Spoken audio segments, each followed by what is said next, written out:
अगली दावत देता हूं मैं national secretary Popular Front of India Anees Ahmad साहब, वो आएँ और अपने खिताब से नवाजें। जनाब अनीस अहमद साहब, national secretary Popular Front of India.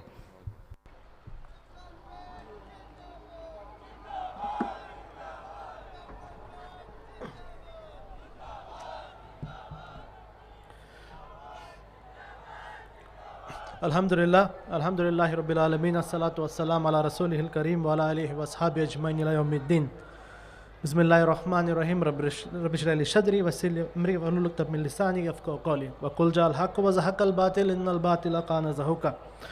मेरे सामने बैठे मेरे अज़ीज़ भाइयों और बहनों, हमारे स्टेज पे बैठे इस मुल्क के अंदर इंसानी हुकूक़ के लिए काम करने वाले अज़ीम व शान ह्यूमन राइट्स और एक्टिविस्ट, और हमारी इस आवाज़ पर दावत देने वाले हर तबक़ात के लोगों को अस्सलाम वालेकुम व रहमतुल्लाहि व बरकातहू। सबसे पहले मैं आप लोगों का शुक्रिया अदा करना चाहता हूँ, वो इसलिए क्योंकि इस प्रोग्राम में आप लोगों ने आकर ये साबित कर दिया है कि पॉपुलर फ्रंट ऑफ इंडिया के ऊपर कितने भी बेबुनियाद इल्ज़ामात लगा दें, उस इल्ज़ामात का जवाब पॉपुलर फ्रंट ऑफ इंडिया ने इंशाल्लाह आप लोग देंगे। मुझे पता है आप लोगों को यहां पर आना आसान नहीं था। यहां पर आने से पहले बहुत से एजेंटों को आपके पास भेजा गया था, यह बताने के लिए कि इस प्रोग्राम में आप मत जाइए, पॉपुलर फ्रंट ऑफ इंडिया के साथ रिश्ता मत रखिए, पॉपुलर फ्रंट ऑफ इंडिया के साथ कोई ताल्लुकात मत रखिए।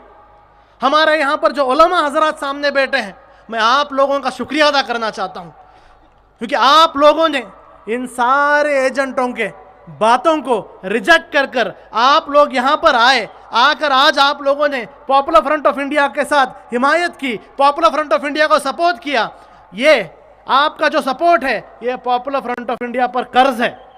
इंशाअल्लाह मैं हमारे उलमाओं से कहना चाहता हूं, जब भी हमारे उलमाओं पर, हमारे मदरसों पर, हमारे मस्जिदों पर, हमारे वक्फ पर, हमारे उलमाओं की इज्जत पर जब भी कोई हाथ डालेगा, इंशाअल्लाह पॉपुलर फ्रंट ऑफ इंडिया आपके लिए वहां पर मौजूद रहेगा।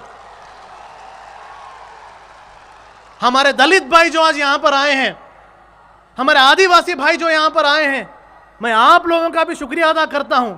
जिस तरीके से आज आप लोग यहां पर आकर आपने हमारा साथ दिया है, पॉपुलर फ्रंट ऑफ इंडिया का एक एक कैडर आपके लिए हमेशा मौजूद रहेगा। ये जो हम कॉन्फ्रेंस कर रहे हैं, पूरे इंडिया के अंदर जो हम ये कॉन्फ्रेंस कर रहे हैं, ये कॉन्फ्रेंस का नाम है हमें भी कुछ कहना है। इस कॉन्फ्रेंस में हम आपके सामने अपने दिल की जज्बात की बात करेंगे, हम मन की बात नहीं करेंगे, क्योंकि पिछले 3.5 साल से मन की बात एक गाली है। मन की बात से लोगों का विश्वास चला गया है, तो हम यहां पर मन की बात नहीं करेंगे, अपने दिल के अंदर जो जज्बात हैं इंशाअल्लाह वो जज्बात की बात आपके सामने करेंगे। आज हम मुल्क के अंदर देख रहे हैं, पिछले चंद दिनों से या 1 महीने से पॉपुलर फ्रंट ऑफ इंडिया के ऊपर एक इल्जामात लगाया जा रहा है। सबसे पहली चीज, ये इल्जामात हमारे लिए कोई नया चीज नहीं है। हमारे चेयरमैन साहब ने ऑलरेडी बता दिया है कि जब से हम शुरू हुए हैं तब से ये इल्जामात आ रहे हैं। आज तक ये इल्जामात हमें रोक नहीं सके, इंशाअल्लाह कभी रोक भी नहीं सकेंगे। आज यहां पर चंद मीडिया हाउसेस, जिसको हम पेड मीडिया हाउसेस कहते हैं, आज सुबह जिन लोगों ने टाइम्स नाउ देखा होगा, टाइम्स नाउ में मेरे कल जो मैंने औरंगाबाद में स्पीच दिया था, उस स्पीच का लाइन बताया गया, उसमें मैंने टाइम्स नाउ का नाम नहीं लिया था, लेकिन टाइम्स नाउ ने कहा कि पॉपुलर फ्रंट टाइम्स नाउ के खिलाफ बात कर रहा है। आज मैं उनका नाम लेके कहूंगा कि वो एक पेड मीडिया है। मैंने कल उनका नाम नहीं लिया, उन्हें पता चला मैं उनके बारे में कह रहा था। क्यों? क्योंकि चोर के दाढ़ी में तिनका। ये जो पेड मीडिया है, मीडिया इंडिया के अंदर उसकी जिम्मेदारी है कि गवर्नमेंट को क्रिटिकल हो, अगर गवर्नमेंट कोई भी ऐसा काम करे जो इंडिया की जनता के लिए, इंडिया के आवाम के लिए खतरनाक है, तो मीडिया की जिम्मेदारी है कि गवर्नमेंट को क्रिटिकली बात करें, गवर्नमेंट की हर एक पॉलिसी को तनकीद करें। लेकिन हम आज देखते हैं कि ये पेड मीडिया न्यूज चैनलों में बड़े बड़े डिबेट में गवर्नमेंट के सपोर्ट में बात करती है। आज ऐसी हालत हो गई है कि न्यूज चैनल में गवर्नमेंट को और बीजेपी को और आरएसएस को अपने स्पोक्स पर्सन को भेजने की जरूरत नहीं है, क्योंकि ये जो चैनल के अंदर बैठे हुए इनके जो एजेंट और इनके दलाल न्यूज एंकर्स हैं, ये लोग बीजेपी और आरएसएस का काम कर रहे हैं। कल भी कहा था, आज भी कहूंगा, ये जो इल्जाम आप लगा रहे हैं हमें रोकने के लिए, पूरा दिन लगा दीजिए इल्जाम। बहुत सारे लोग जिनको पॉपुलर फ्रंट ऑफ इंडिया के बारे में पता नहीं था, ये लोग इल्जाम लगाने के बाद ज्यादा से ज्यादा लोगों को पॉपुलर फ्रंट ऑफ इंडिया के बारे में पता चला है। हर दिन लोग हमारे ऑफिस में आते हैं, पूछते हैं पॉपुलर फ्रंट क्या है।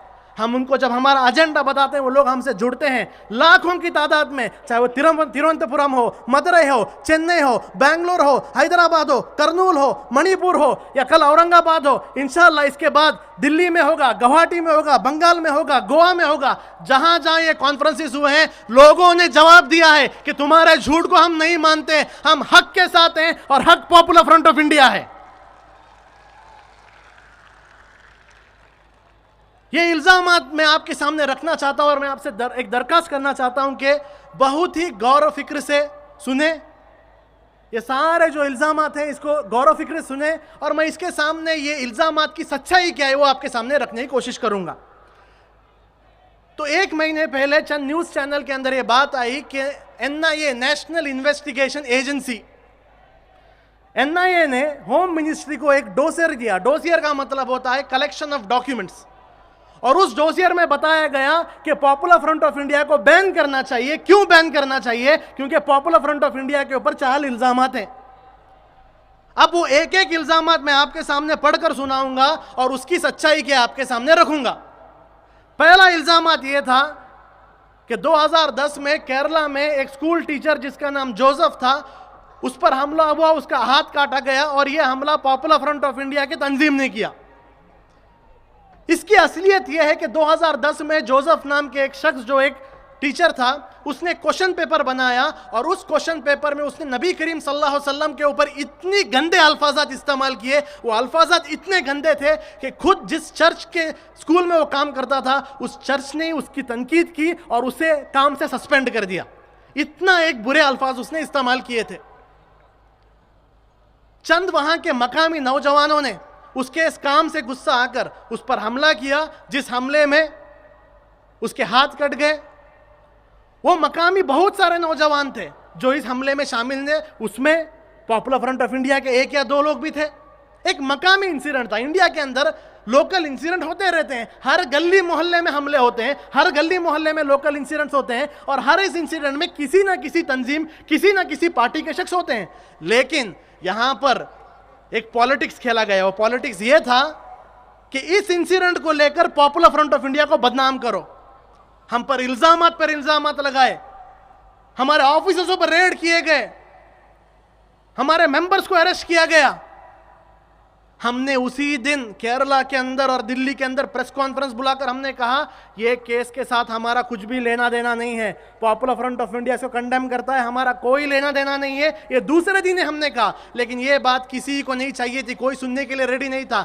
हम इसके पीछे कोर्ट में गए और आखिरकार आप लोग जानते हैं कि इसी एनआईए कोर्ट ने फैसला सुनाया कि इस प्रोफेसर के जो केस है, इस केस में पॉपुलर फ्रंट ऑफ इंडिया का कोई लेना देना नहीं है।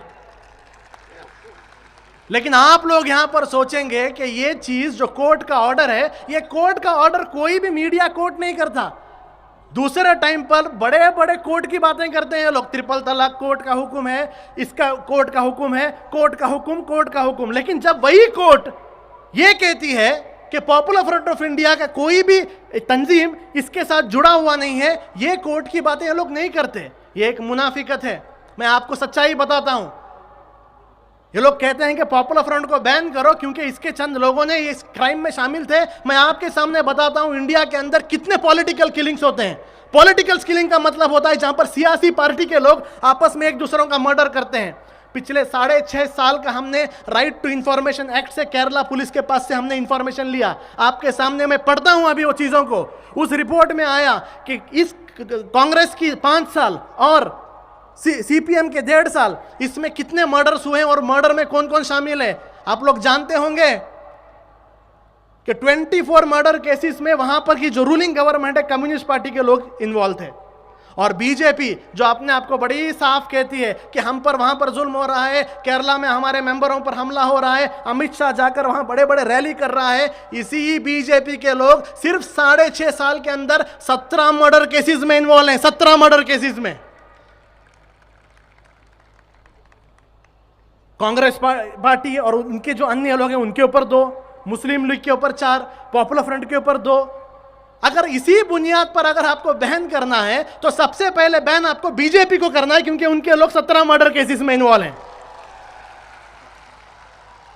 2012 और 2013 में 2 साल में इंडिया के अंदर 220 पॉलिटिकल मर्डर्स हुए हैं। 220 पॉलिटिकल मर्डर्स में बंगाल के अंदर 48, बिहार के अंदर 46, मध्य प्रदेश के अंदर 50। ये सारे मर्डर्स में कहीं भी पॉपुलर फ्रंट नहीं है। यहां पर वहां के लोकल पॉलिटिकल पार्टीज इन्वॉल्व है। क्यों इनको बैन करने की बातें नहीं आती? क्यों सिर्फ पॉपुलर फ्रंट ऑफ इंडिया को बैन करने की बातें आती हैं? ये एक पॉलिटिक्स है जिसको हमें समझना चाहिए। दूसरा इल्जाम में लोग लगाते हैं कि केरला के अंदर कन्नूर में नारा नाम के एक जगह में पॉपुलर फ्रंट ऑफ इंडिया के लोग टेररिस्ट कैंप चला रहे थे। इसकी असलियत बताता हूं। पॉपुलर फ्रंट ऑफ इंडिया हर साल एक कैंपेन चलाता है जिसका नाम है हेल्थी पीपल हेल्थी नेशन, जिसमें हम लोग आवाम के पास जाकर खुलेआम लोगों के बीच में लोगों को योगा ट्रेनिंग्स देते हैं, हेल्थी ये फिजिकल फिटनेस की ट्रेनिंग देते हैं, योगा कैंप्स होते हैं हमारे। तो उसी तरीके से केरला के कन्नूर में कैंप हो रहा था। संघ परिवार के लोगों ने पुलिस पर प्रेशर डाला कि ऐसा कैंप हो रहा था। पुलिस ने आकर उस कैंप पर हमला एक रेड किया, 21 हमारे मेंबर्स को अरेस्ट किया। वो कैंप ऐसा था कि खुले ग्राउंड में हो रहा था और उस ग्राउंड को दीवार भी नहीं थी। अरे कौन से ऐसे बेवकूफ लोग हैं जो टेररिस्ट कैंप खुले ग्राउंड में चलाते हैं? और पुलिस ने ऐसे रिपोर्ट दिए थे कि वहां पर एक बाल्टी मिली थी, कहा कि यह बाल्टी बॉम्ब है। वहां पर एक छतरी मिली थी, कहा था ये छतरी बॉम्ब है। मैं और आगे नहीं जाऊंगा, पता नहीं क्या क्या मिला था, हर चीज को बॉम्ब बोले वो लोग वहां पर। हमारे 21 मेंबर्स को अरेस्ट किया गया। हम भी कोर्ट को गए और आखिरकार इन लोगों ने हम पर यूएपीए लगाया, हमारे मेंबर्स पर। यूएपीए का मतलब होता है जो ताड़ा पोटा है। ताड़ा पोटा का मतलब होता है एक बहुत ही खतरनाक कानून था, ताड़ा जैसा कानून। उस कानून को एक नया शक्ल दिया गया है जिसको यूएपीए कहते हैं। वो यूएपीए हमारे मेंबर्स पर लगाया गया, लेकिन हम केरला कोर्ट को गए। केरला कोर्ट में जाकर केरला की हाई कोर्ट ने खुले तौर से कहा कि इस केस में यूएपीए नहीं लगता और यूएपीए को खारिज कर दिया। भाइयों संयम बनाए रखे, हमारे वॉलंटियर्स संभाल लेंगे इंशाल्लाह। वहाँ कुछ भी नहीं हुआ है, आगे लोग कुर्सी पर बैठ रहे हैं, बस कुछ भी नहीं हुआ है। आप लोगों से गुजारिश है बैठ जाइए, कुछ भी नहीं हुआ है, केवल कुर्सी बैठ रहे हैं। तो ये जो बात मैं आपके सामने रखना चाहता था कि केरला की हाई कोर्ट ने कहा कि ये नारा कैंप के अंदर कोई भी टेररिज्म का काम नहीं हो रहा था। फिर एनआईए सुप्रीम कोर्ट को गई और सुप्रीम कोर्ट ने कहा कि ये एनआईए का जो एक अर्जी है, ये अर्जी नालायक अर्जी है, इसको सुप्रीम कोर्ट एक्सेप्ट ही नहीं करती। और जो केरला हाई कोर्ट ने फैसला सुनाया था कि पॉपुलर फ्रंट ऑफ इंडिया के इस कैंप में कोई टेररिज्म का काम नहीं हो रहा था, यह फैसला ही सही फैसला है। अब मैं आपको बताना चाहता हूं कि असल किनके ऑफिसों में टेररिज्म का काम हो रहा है। सिर्फ 2 हफ्ते पहले केरला के अंदर बीजेपी के ऑफिस के अंदर रेड किया गया। उस रेड में बीजेपी ऑफिस के अंदर तलवार मिले, उस रेड में बीजेपी ऑफिस के अंदर बॉम्ब मिले। क्यों बीजेपी को आप टेररिस्ट ऑर्गेनाइजेशन नहीं कहते?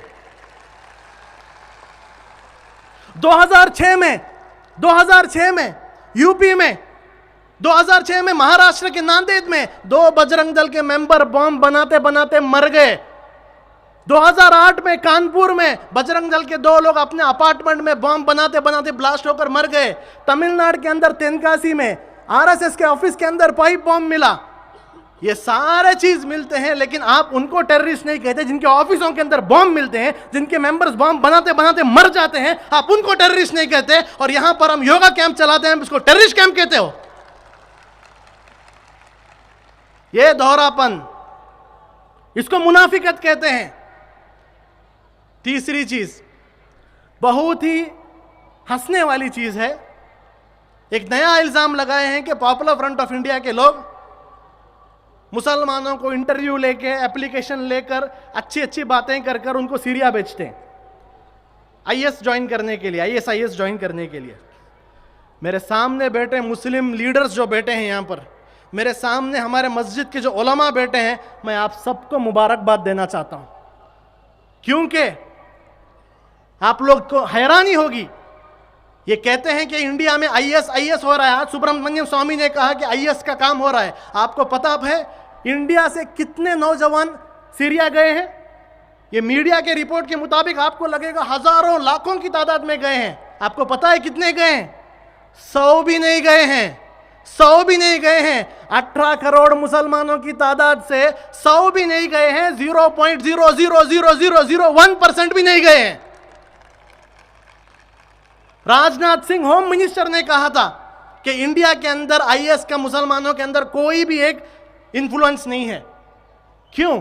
क्योंकि हर मस्जिद के मेंबरों से हमारे उलमाओं ने आईएस को रिजेक्ट किया है। हर मस्जिद के जमात के हमारे प्रेसिडेंट और कमेटी मेंबर्स ने आईएस को रिजेक्ट किया है। जितने मुस्लिम तंजीमें हैं, सारे मुस्लिम तंजीमें ने आईएस को रिजेक्ट किया है। पूरी की पूरी इंडियन कम्युनिटी ने, इंडियन मुस्लिम कम्युनिटी ने आईएस को रिजेक्ट कर दिया है। इतनी बड़ी मुस्लिम कम्युनिटी आईएस को खुलेआम रिजेक्ट करती है, और ये इस मुस्लिम कम्युनिटी पर इल्जाम लगाते हैं कि हम आईएस को लोगों को भेज रहे हैं। असल टेररिस्ट कौन है? पाकिस्तान में बैठा हाफिज सईद।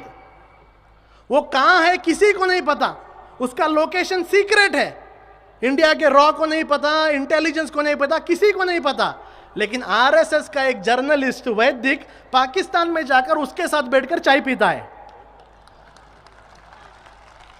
जब हाफिज सईद का एड्रेस इंडिया के रॉ को नहीं पता, इंडिया की आर्मी को नहीं पता, इंडिया की इंटेलिजेंस को नहीं पता, इंडिया की गवर्नमेंट को नहीं पता, या आरएसएस का जर्नलिस्ट को हाफिज सईद का एड्रेस कैसे पता चला? सिर्फ इसलिए पता चला क्योंकि दोनों एक ही जमात है। मध्य प्रदेश के अंदर बीजेपी के आईटी विंग ने के लोग आईएसआई के एजेंट थे। आईएसआई पाकिस्तान का एजेंसी इंडिया के मुल्क के सीक्रेट को बेच रहा था वो। इस पर आप टेररिस्ट नहीं होते और मुसलमानों पर इल्जाम लगाते हैं। चौथा और एक इल्जाम है, बहुत ही हंसने वाला इल्जाम है। वो ये है लव जिहाद। सुनकर हैं लव जिहाद? कितने लोग सुनकर हैं? हाँ, एक नई बात बताता हूं। इसका नाम लव जिहाद नहीं था, इसका नाम रोमियो जिहाद था। 2010 में जब पहली बार इसकी बात आई, नॉर्थ इंडिया में तो नहीं है, साउथ इंडिया में बहुत पुरानी है। 2010 में आरएसएस के लोग चिल्लाना शुरू कर दिया कि केरला के अंदर रोमियो जिहाद है, रोमियो जिहाद है। ये रोमियो जिहाद सुनने में अच्छा नहीं लगा, इसलिए उसको चेंज करके लव जिहाद कर दिया। लव जिहाद है। क्या है लव जिहाद? पूछे उनसे तो बताए कि मुसलमानों की जितनी तंजीमें हैं, ये तंजीमें क्या करती हैं? अपने नौजवानों को सिलेक्ट करती हैं, उनको अच्छे अच्छे कपड़े पहनाते हैं, उनको अच्छे अच्छे बाइक्स देते हैं, उनको सलून में बेच के फेशियल भी, हेयर स्टाइलिंग करते हैं, कर कर उनको कहते हैं कि आप दूसरे धर्म के लड़कियों को लव अफेयर करो, उनसे शादी करो, शादी करके उनको सीरिया भेज दो। हम लोग हंसेंगे, लेकिन सच में ऐसा बोला है। सच में ऐसा बोला है। इतना चिल्लाकर बोले हैं कि केरला हाईकोर्ट ने केरला पुलिस से कहा कि आप रिपोर्ट दो कि ऐसा एक लव जिहाद है या नहीं। उस वक्त के केरला के डीसीपी जेकब पनूस ने केरला हाईकोर्ट को रिपोर्ट दिया कि यह सबसे बड़ा झूठ है, लव जिहाद नाम का चीज ही नहीं है। फिर कर्नाटका के अंदर एक पागल आदमी है प्रमोद मुतालिक, वो पागल आदमी भी चिल्लाना शुरू कर दिया लव जिहाद, लव जिहाद। कर्नाटका हाईकोर्ट ने भी कर्नाटका के इंटेलिजेंस ब्यूरो से कहा कि एक रिपोर्ट दो। कर्नाटका की इंटेलिजेंस ब्यूरो ने भी कहा कि कर्नाटका के अंदर लव जिहाद नाम का कोई चीज नहीं है। यूपी के अंदर भी यूपी के पुलिस कमिश्नर ने, लखनऊ के पुलिस कमिश्नर ने गवर्नमेंट को रिपोर्ट किया कि लव जिहाद नहीं है। जब पुलिस कहती है लव जिहाद नहीं है, इंटेलिजेंस ब्यूरो कहती है लव जिहाद नहीं है, गवर्नमेंट कहती है लव जिहाद नहीं है, कोर्ट कहती है लव जिहाद नहीं है, तो सिर्फ ये बेवकूफ पागल आरएसएस वाले क्यों कहते रहते हैं लव जिहाद लव जिहाद लव जिहाद? वो इसलिए कहते हैं, ये पॉलिटिक्स है, समझ लीजिए, ये पॉलिटिक्स है, समझ लीजिए। पॉलिटिक्स ये है, इसको विक्टिम कार्ड कहते हैं। विक्टिम कार्ड, विक्टिम कार्ड का मतलब लोगों को डराओ, देखो तुम्हारी बेटियां सेफ नहीं है, देखो तुम्हारे बहू सेफ नहीं है, ये सेफ नहीं है, वो सेफ नहीं है। अगर तुम्हें अपनी बच्चियों को बचाना है, हमें वोट दो, बीजेपी को वोट दे, बीजेपी आने के बाद में आपके बच्चों को हम संभाल लेंगे। अरे तुमको वोट देने के बाद ही तो 650 छोटे छोटे बच्चे और बच्चियां मरे हैं अब बिना ऑक्सीजन के। ये एक झूठ है लव जिहाद का। अब नया चीज लेके आया डॉक्टर हादिया। डॉक्टर हादिया का केस आपके सामने बताना चाहता हूं। डॉक्टर हादिया एक होम्योपैथिक कॉलेज में, वो तमिलनाडु सेलम में सीखती थी। 3rd ईयर में अपनी मुसलमान फ्रेंड्स के साथ इस्लाम स्टडी करके उसने इस्लाम कबूल कर लिया। करने के बाद उसके फादर ने कोर्ट में केस डाला। हाई कोर्ट ने वहां पर ऑर्डर दिया कि ये अपने मर्जी से इस्लाम कबूल की है, इसको इस्लाम स्टडी करने का मौका दिया जाए। 3 बार केस गया, तीनों बार भी हाई कोर्ट ने कहा कि इस पर जबरदस्ती नहीं हुआ। 8 बार पुलिस ने कोर्ट को रिपोर्ट दिया, 8 बार रिपोर्ट दिया कि इस पर कोई भी जबरदस्ती नहीं हुई। फिर भी आखिरकार उसके शादी होने के बाद वापस कोर्ट में गई और कोर्ट ने कहा कि तुम्हारी शादी को रद्द करते हैं क्योंकि शादी के वक्त तुम जहनी संतुलन में नहीं थी। आज वो लड़की अपने घर के अंदर हाउस अरेस्ट है, कोई मिल नहीं सकता उससे, उसे पागल बनाकर मारने की एक साजिश है। देखिए, हम यहाँ पॉपुलर फ्रंट से हम कहते हैं कि पॉपुलर फ्रंट ऑफ इंडिया दावा वर्क में नहीं है। हम दीन का प्रचार, धर्म के प्रचार का काम हम नहीं करते हैं, लेकिन इंडिया के संविधान में इंडिया के हर एक शख्स को किसी भी धर्म पर चलने का पूरा हक है, किसी भी धर्म को अपनाने का पूरा हक है। अगर उसका इस हक को कोई भी छीनने की कोशिश करेगा, पॉपुलर फ्रंट ऑफ इंडिया सबसे पहले वहां पर मौजूद रहेगा। डॉक्टर हादिया के सुप्रीम कोर्ट में जो केस चल रहा है, वो केस का हमने जिम्मेदारी लिया है। सुप्रीम कोर्ट में हम गए, अब केस के लिए बड़े बड़े लॉयरों को लेना चाहिए था, पैसे नहीं थे। हम लोग सिर्फ केरला एक स्टेट के अंदर हमने सिर्फ एक दिन जुम्मा के वक्त आधा घंटे हमारे मस्जिदों के बाहर चादर पकड़ के रुके। आपको पता है, सिर्फ आधे घंटे में 80 लाख पैसे हमें मिले, 80 लाख। यह विश्वास लोगों का हम पर, यह विश्वास है। लोग पूछते हैं पैसे कहां से आते हैं, पैसे कहां से आते हैं। अरे ये कॉन्फ्रेंस हमने किया है, आवाम के पास हम जाएंगे, पूरी शान से कहते हैं जयपुर के अंदर 10 ऐसा कॉन्फ्रेंस हम लोग कर सकते हैं, इतना आवाम को हम पर भरोसा है। आवाम के पैसे से चलने वाली तंजीम है। तो यह भी एक इल्जाम जो है बेबुनियाद है। अभी आप लोग सोचते होंगे कि इतना इल्जाम पॉपुलर फ्रंट पर क्यों लगाया जाता है, वो भी मैं आपको बताकर मेरी बात खत्म करता हूं। उसके चंद रीजन हैं। Number 1 reason, Popular Front of India ने शुरुआत से, जिस दिन से हम शुरू हुए उस दिन से हमने आरएसएस के खिलाफ एक अनकॉम्प्रोमाइजिंग स्टैंड लिया है। कौमवाद के खिलाफ, हिंदुत्व के खिलाफ हमने एक अनकॉम्प्रोमाइजिंग स्टैंड लिया है। एडजस्टमेंट भी, कॉम्प्रोमाइज, ये 2 अल्फाज हमें आते ही नहीं। हम कभी एडजस्टमेंट नहीं करेंगे, हम कभी कॉम्प्रोमाइज नहीं करेंगे। कौमवाद, इस मुल्क को धर्म के नाम पर बांटने के काम के साथ हम कॉम्प्रोमाइज नहीं करेंगे। इस वजह से आरएसएस हमारे दुश्मन है। और पाटिल साहब ने जो कहा, वही बात को मैं दोहराता हूं, जिस दिन तक आरएसएस के लोग हमारे खिलाफ काम करते रहेंगे, उस दिन तक हमें पूरा भरोसा है कि हम अच्छा काम कर रहे हैं। देखिए, हिंदुत्व अलग है, हिंदू धर्म अलग है। यह आरएसएस की एक कोशिश है कि वो हिंदू धर्म को हिंदुत्व के साथ जोड़ना चाहता है। हिंदू धर्म जो है एक महान धर्म है, श्री राम कृष्ण संतों का धर्म है। हिंदुत्व जो है यह सावरकर नाम के एक शख्स ने बनाया। सावरकर कौन था? इसको अंग्रेजों ने पकड़कर अंडमान निकोबार जेल में भेजा। वहां जाते ही इसकी हालत ढीली हो गई। उसने वहां पर अंग्रेजों को लेटर लिखा कि मैं हाथ जोड़ता हूं, मुझे माफ कर दो, मुझे यहां से छोड़ दो।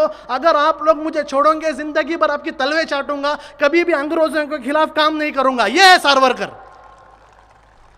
उस गद्दार सावरकर ने जेल से बाहर आकर किताब लिखी और उस किताब में उसने हिंदुत्व के बारे में सबसे पहला जिक्र किया। यानी ये आरएसएस वो तंजीम है, एक गद्दार सारवरत करके बनाए हुए एक गद्दार आइडियोलॉजी हिंदुत्व को मानने वाली एक गद्दार तंजीम आरएसएस है। हम इनके साथ कॉम्प्रोमाइज नहीं करते, हम रिजेक्ट करते हैं इनके सारे आइडियोलॉजी को। दूसरी चीज, हम मुस्लिम कम्युनिटी के अंदर इज्जत की बात करते हैं, हम पॉजिटिविटी की बात करते हैं, हम मुसलमानों से कहते हैं रोना धोना बंद करो, ये पुरानी बातें पूरा छोड़ दो। अफसोस की बात यह है, आप देखेंगे आज अगर पूरे इंडिया के अंदर सबसे मायूस और नेगेटिव कम्युनिटी कोई है तो मुसलमान है। आप हर किसी के पास मोबाइल फोन होगा, सुबह सुबह को अपना मोबाइल फोन उठा के देख लीजिए, व्हाट्सएप देख लीजिए, व्हाट्सएप में सिर्फ 2 तरीके के मैसेज हमें आते हैं। एक, यहां मार पड़ा, वहां पर पेशाब पिलाए, वहां पर गोबर खिलाए, ऐसा एक मैसेज। दूसरा मैसेज आता है 10 लोगों को फॉरवर्ड करो, बरकत आ जाएगा। इसी तरीके के मैसेज आते हैं हमें पॉजिटिव मैसेज नहीं आते। हम कहते हैं पॉजिटिव बात करो, जो हुआ उसे भूल जाओ, जो तकलीफात हुए उसे भूल जाओ, पुरानी बातों को भूल जाओ। हम हजरत टीपू सुल्तान का वो कॉल कहते हैं, गीदड़ की 100 साला जिंदगी से बेहतर शेर का एक दिन है।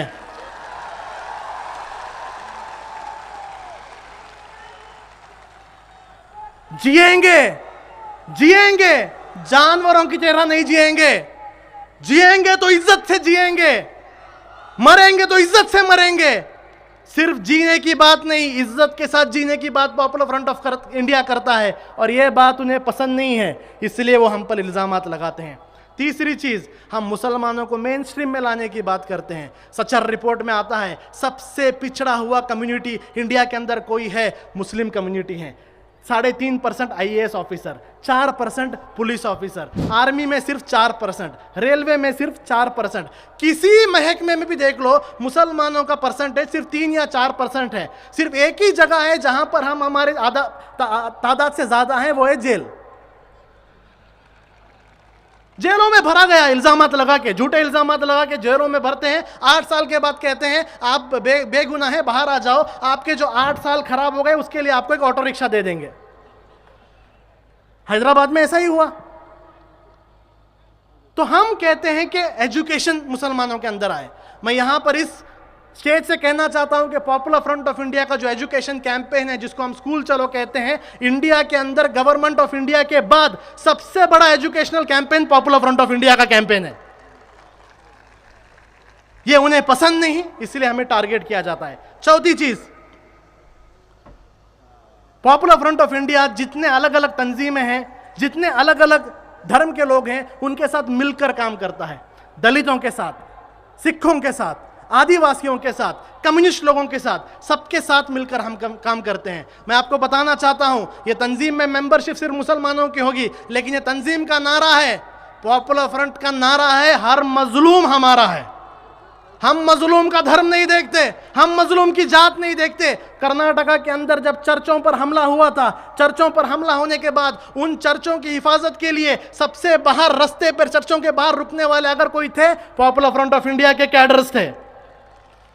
जब भी हमारे दलित भाइयों पर हमला होता है, उन दलित भाइयों के हक के लिए रुकने वाली एक तंजीम है, आदिवासियों के वास्ते रुकने के लिए तंजीम है, जो सेक्युलर पार्टीज हैं, जो सेक्युलर लोग हैं, उनके लिए रुकने वाली तंजीम है। हमारे जो बेंगलुरु के अंदर सबसे बड़ा प्रोग्राम हुआ था, उस प्रोग्राम का नाम ही हमने गौरी लंकेश के नाम पर रखा था। यह हमारी तंजीम है, इसलिए हमें पसंद नहीं करते। और आखिरी चीज, क्यों पसंद नहीं करते? क्योंकि पॉपुलर फ्रंट ऑफ इंडिया एक भीड़ का तंजीम नहीं है, ये कैडरों की तंजीम है। अब कैडर मतलब अपने थोड़े अतराफ देख लीजिए, ये सफ़ेद शर्ट काला पैंट पहन के रुके हुए हैं, आप सबकी खिदमत करने हुए, ये कैडर्स हैं। इनके बारे में सिर्फ इतना कहता हूं, चाहे बारिश आए, चाहे तूफान आए, चाहे आंधी आए, जब तक हम नहीं कहेंगे यहां से हटने वाले नहीं। ये है पॉपुलर फ्रंट ऑफ इंडिया के कैडर्स।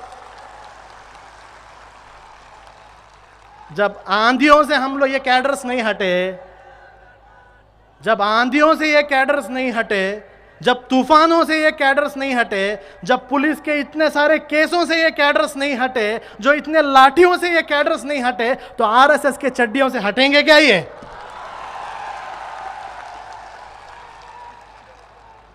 ये हमारी ताकत है। हम सोचते थे कि हम एक बड़ा प्रोग्राम कैसे कर सकते हैं, क्या लोग आएंगे हमारे प्रोग्राम में? 7 दिन में अगर हम कहेंगे आ जाओ, लोग आएंगे क्या? देखो ये कैडर तंजीम की एक ताकत है कि हमने सिर्फ 7 दिन में कहा हम कॉन्फ्रेंस करेंगे, अल्हम्दुलिल्लाह अल्हम्दुलिल्लाह आप लोग लब्बैक करके यहां पर आए। ये कैडर मूवमेंट और ये मास मूवमेंट, ये दोनों का deadly combination popular Front of India है और इस चीज से उन्हें तकलीफ है, इस वजह पर हम पर इल्जामात लगाते हैं। मैं अपनी बात को खत्म करते हुए सिर्फ चंद बातें कहता हूं। नंबर 1, ये डरने वाली तंजीम नहीं है, ये डरने वाली तंजीम नहीं है। एक शेर कहता हूं जो बार बार हम पॉपुलर फ्रंट के बारे में कहते हैं, आ सितमगर हुनर आजमाए, तुम तीर आजमाओ हम जिगर आजमाएं। आप आजमाओ, अपने ये पपट एजेंसीज को आजमाओ, अपने ये पेड मीडिया एंकर्स को आजमाओ, आप जितने भी एजेंसीज हैं इसको आजमाओ, केसेस को आजमाओ, लाठियों को आजमाओ, गोलियों को आजमाओ। पॉपुलर फ्रंट ऑफ इंडिया का हर एक कैडर और पॉपुलर फ्रंट ऑफ इंडिया से मोहब्बत करने वाली इतनी आवाम अपनी जिगर को इंशाअल्लाह आजमाएगी। संविधान के तौर पर लीगली आप पॉपुलर फ्रंट ऑफ इंडिया को बैन कर ही नहीं सकते। किसी भी एडवोकेट से पूछ लो, किसी भी जस्टिस से पूछ लो, पॉपुलर फ्रंट ऑफ इंडिया को डेमोक्रेटिकली आप लोग बैन कर ही नहीं सकते। हमें पूरा भरोसा है हम बैन हो ही नहीं सकते। न्यूज चैनल में कहा गया था चंद दिनों में पॉपुलर फ्रंट बैन हो गए। ये दिन हफ्ते हो गए, हफ्ते महीने हो गए, इंशाल्लाह ये महीने साल भी होंगे, ये हमें बैन नहीं कर सकेंगे। लेकिन अगर इन आरएसएस के लोगों ने अपनी मनुवादी सोच का इस्तेमाल कर जुल्म के साथ इस तंजीम को बैन करने की कोशिश की, इंशाअल्लाह हमें इंडिया के दस्तूर पर भरोसा है, इंशाअल्लाह हमें इंडिया के जुडिशरी पर भरोसा है और इंशाअल्लाह सबसे ज्यादा हमें आप लोगों पर भरोसा है कि आप लोग हमारे वास्ते इंशाअल्लाह खड़े होंगे। तो अपनी बात खत्म करते हुए वापिस आप लोगों का शुक्रिया अदा करता हूं कि आप लोग यहां पर आए और आप लोगों ने हमें सपोर्ट किया। इंशाअल्लाह आपका ये सपोर्ट हमारे लिए कर्ज है, जिस तरीके से आप हमारे लिए रुके हैं इंशाअल्लाह पॉपुलर फ्रंट हमेशा आपके लिए रुकेगा। वाखिर दाना अल्हम्दुलिल्लाहि रब्बिल आलमीन। अस्सलाम वालेकुम। जहां रहेगा वहीं रोशनी लुटाएगा, जहां रहेगा वहीं रोशनी लुटाएगा, किसी चिराग का अपना मकान नहीं होता। हजरात गिरामी, पॉपुलर फ्रंट ऑफ इंडिया एक ऐसा ही चिराग है। ये थे जनाब national secretary Popular Front of India जनाब अनीस अहमद साहब।